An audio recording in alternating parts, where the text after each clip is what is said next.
Ngayon tuloy natin guys ang ating pagpatuloy natin. Paano tayo makuan ito? Maganda ang tanim kung ganyan na nalubog. Ayun, puro tubig. Lalo pa kaninang umaga guys. Halos hindi na makita, tingnan ko kaninang umaga ha. Hindi na makita itong tanim ko. Halos lubog lahat na. Humupa na laang nang nawala na yung ulan, humupa na.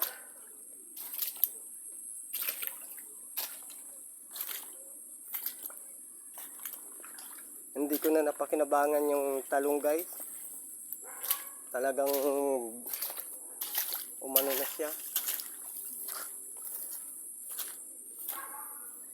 Dito naman tayo sa mga medyo na kuwan na nasili. Kahit paano, may kuwan pa rin. Hindi pa rin talaga na kuwanan. Puro tubig at tubig pa rin. Lampuog kahapon guys to, lampuog. Hindi na ako nagtapak na lang ako guys hapon. Gawa sobrang lakas, hindi na ako makapagbuta. Hindi na ako makapagbuta hapon at pinasyalan nga natin ito. Gawa ng ito ay umano ng tubig. Malampas na yung buta ko, kaya hindi na ako nagtapak na lang ako guys. Ilang din yan guys. Yan. Kada isang street na yan, hanggang doon yan guys. Yun.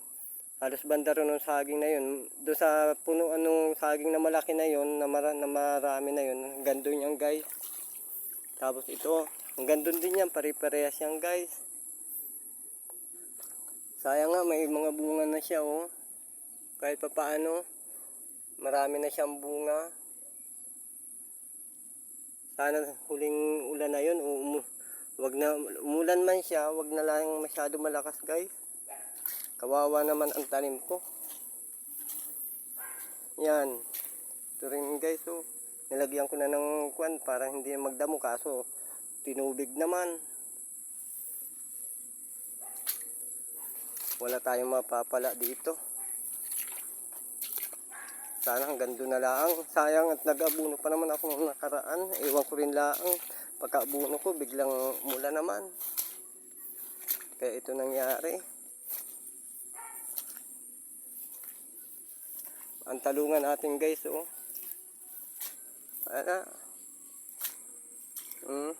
Naging utoy. Sa sobrang daming tubig. Kahit pa paano yung ukuran, medyo na laban-laban ng kaunti. Pero itong ating talong, wala na. Waning na. Yung iba, nagtumbahan na lamang. Kaya noong magagawa natin, ayun ang binigay ng Diyos, ano. Wala na tayong magagawa doon. Kung ano yung binigay ng Diyos, hindi tanggapin natin. Mamaya, pag medyo naghupa uli ang tubig, ayusin natin yung yung kama uli. Medyo taas-taasan na. Kahit siguro mga 10 cm na yung simula sa puno, balaw-baw, para gumanda-ganda. Dito tayo sa medyo na anuhan guys, sa binhian ko. Sa pasibulan, walang nangyari guys oh. Lalo na yung aking labanos, walang nangyari. Lumubog na. Guys, maraming salamat sa aking pag-share sa inyo. Sana anuhan kung ano man ang dapat. Maraming salamat sa panahon at oras. Sa kaunting oras lang, napanood niyo ang aking video na ito. Upload ko. Maraming salamat. I love you.